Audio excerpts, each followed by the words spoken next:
Middelburg doesn't try to impress you with height. There's no skyline of glass, no bold architectural statements competing for attention.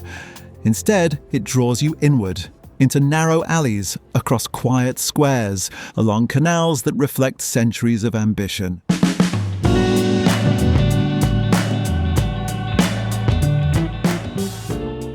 Welcome to Orange Horizons, a podcast for travellers to the Netherlands who want to experience more than just the obvious.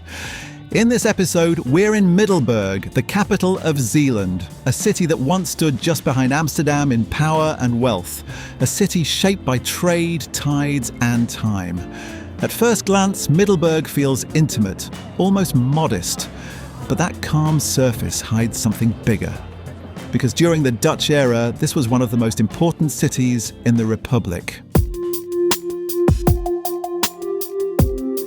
Ships of the Dutch East India Company departed from here, sailing toward Asia, Africa, and the Caribbean. Spices, porcelain, textiles, global trade passed through these straits. And if you walk carefully, you can still see it. Start on the Markt. The town hall rises in late Gothic detail, almost lace carved in stone. Built in the early 16th century, long before the Golden Age, it became a symbol of civic pride when Middelburg was flourishing as a trading power. Stand still for a moment. Look at the statues on the facade. Zeeland's rulers and historical figures stare down over the square. It feels theatrical, intentional. Just behind it stands the Abbey complex, a collection of towers, cloisters and courtyards that have defined the skyline for centuries. And above everything rises the Lange Jan. Climb the tower. The stairs narrow as you go up. The city grows smaller beneath you, and once at the top you see what truly defines Middelburg: horizon. Red rooftops, green ramparts, water cutting through land.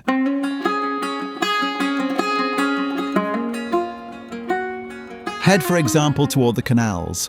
The harbour may no longer send fleets across oceans, but the water still carries the rhythm of the city. And this is a place best discovered slowly. Turn into Rijgestraatje, where umbrellas float above the street in playful colour. Slip into the Kuiperspoort courtyard. Old warehouses and stepped gables tucked away from the noise. Or wander toward the Markt, where the city once traded its daily catch. Look up occasionally. You'll notice house names carved above doors from a time before numbers existed, like Vergulde Show or Gouden Hengsel. These names once guided visitors through the city. Today they whisper fragments of forgotten lives. Middelburg doesn't hand you its secrets. You have to look for them. Some are architectural, like the narrowest house in the city, barely 2 meters wide, or the oldest surviving wooden facade in the Netherlands, hidden in plain sight. Others are almost invisible. But Middelburg isn't only about the past. This is also a city that moves with the seasons. In summer, people paddleboard through the canals. Festivals fill the Abbey Square, from the Zeeland Nazomer Festival to open-air concerts. Terraces spill onto the streets. Coffee is brewed carefully in independent cafes. Pastries, like the cinnamon-swirled Zeus bolus, are eaten beside the water. And when you step beyond the city centre, something shifts again. Within minutes, the historic core gives way to green ramparts, the Bolwerken, where locals walk, picnic, and let children run freely.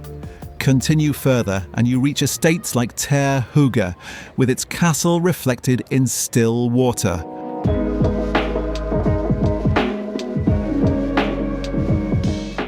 Middelburg lies at the heart of one of the Netherlands' most distinctive landscapes.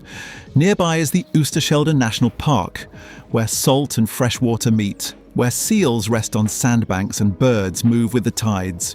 Protected as a Natura 2000 area, fragile and alive, this closeness to nature shapes the city. Restaurants work with regional producers, Zeeland mussels, local vegetables, flavours that don't travel far. Sustainability here isn't a trend, it's simply natural. Yet Middelburg also knows loss. During World War II, the city centre was heavily damaged. Instead of radical modernisation, the city chose restoration, brick by brick. The result is not a museum, but continuity, a city that rebuilt its identity. As evening falls, the atmosphere shifts. The town hall glows softly, church towers silhouette against the sky. Canals reflect gold, traffic gives way to footsteps. Middelburg doesn't overwhelm, it doesn't demand attention, it unfolds. And if you're convinced to visit Middelburg, here are 4 practical tips to make your stay even better. 1. Explore on foot. The historic centre is compact and the beauty is in the details between landmarks. 2. Combine city and coast. Within 15 minutes by bike, you can reach the beaches of Walcheren and feel the North Sea wind. 3. Visit early or late in the day. The light transforms the architecture, especially around the Abbey and the canals. And 4. Leave room for wandering. Middelburg rewards curiosity more than planning.